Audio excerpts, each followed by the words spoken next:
كان يا مكان.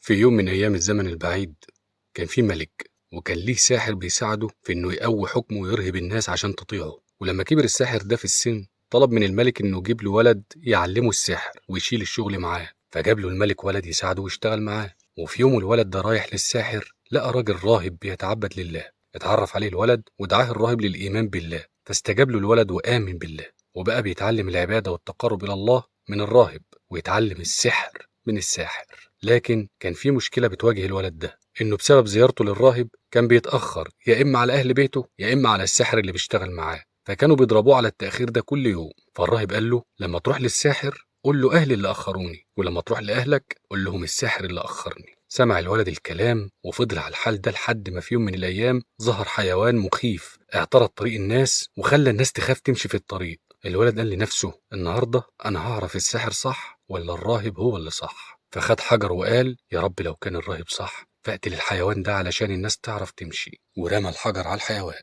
فمات، والناس قدرت تمشي في الطريق. لما الولد حكى اللي حصل ده للراهب، الراهب قال له النهاردة انت أحسن مني وانت هتبتلى، فما تقولش عني حاجة. ومع الأيام الولد بقى مشهور بين الناس وربنا بقى بيجري على إيده الكرامات، فكان الولد بيشفي المرضى من أمراض كتير زي العمى والبرص، وكان بيستغل ده في إنه ينشر دعوته ويبلغ رسالته بين الناس لغاية ما وصلت شهرته لجليس الملك. وجليس الملك كانت عمى، فجاب الولد واداله هدايا كتير علشان يشفيه. لكن الولد قال له أنا مش بشفي حد، إنما ربنا هو اللي بيشفي، فلو آمنت بالله هدعي لك ربنا يشفيك. فآمن جليس الملك بالله فدعا له الولد بالشفاء، فرجع لجليس الملك بصره. ولما الملك شاف جليسه بيشوف وما عادش أعمى سأله مين اللي رجع لك بصرك؟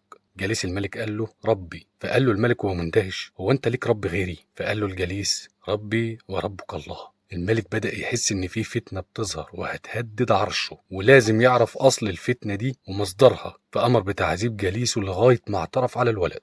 فجابوا الولد وفضلوا يعذبوا فيه لحد ما اعترف على الراهب. فجابوا الراهب وأمروه انه يرجع عن دينه، لكن الراهب رفض. فأمر الملك بمنشار يتحط على راسه ويشقه نصين. بعد كده أمر جليس الملك إنه يرجع عن دينه، فلما رفض نشر راسه هو كمان. بعدها أمر الولد إنه يرجع عن دينه، لكن الولد رفض رغم إنه عارف اللي هيحصل له. لكن الملك المرة دي حب يخترع طريقة تانية عشان يخوف الولد ويستفيد من كده في تثبيت حكمه بين الناس. فأمر الجنود ياخدوا الولد ويطلعوا بيه فوق الجبل ويرموه من فوق. ولما وصل الجنود بالولد فوق الجبل الولد قال اللهم اكفينين بما شئت، فتهز الجبل بقوة ووقع الجنود من فوقه ونزل الولد سليم معافى. اتعصب الملك وسأله ايه اللي حصل للجنود؟ الولد رد قال له ربنا كفاني شرهم. الملك اتغاظ وتعصب اكتر وامر مجموعة تانية من الجنود انهم ياخدوا الولد للبحر ويربطوه بحجر ضخم وبعدين يرموه في المية. خد الجنود الولد وركبوا بيه مركب، وفي وسط البحر الولد دعا ربنا وقال اللهم اكفينيهم بما شئت، فاتقلبت بيهم السفينة وغرق الجنود كلهم والولد رجع سليم معافى.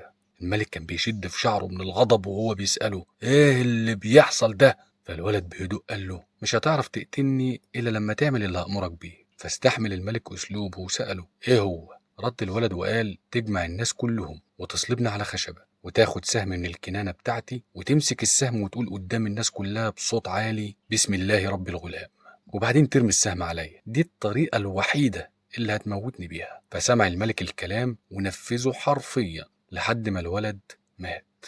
في اللحظة دي آمن الناس كلهم بالله. الملك اتعصب واتجنن من الغضب، اللي كان خايف منه حصل، فأمر بحفر أخاديد وأمر بإشعال نار فيها وبدأ يهدد الناس. اللي هيفضل مصر على دينه هرميه في الأخدود المولع. وفضل يجيب الناس ويسألهم، واللي مصر على دينه يرميه في الأخدود، لغاية ما جاب واحدة ست معاها ابنها الصغير. الست اترددت للحظة عشان خايفة على ابنها الصغير، فنطق ابنها وقال اصبري يا أمي انت على الحق.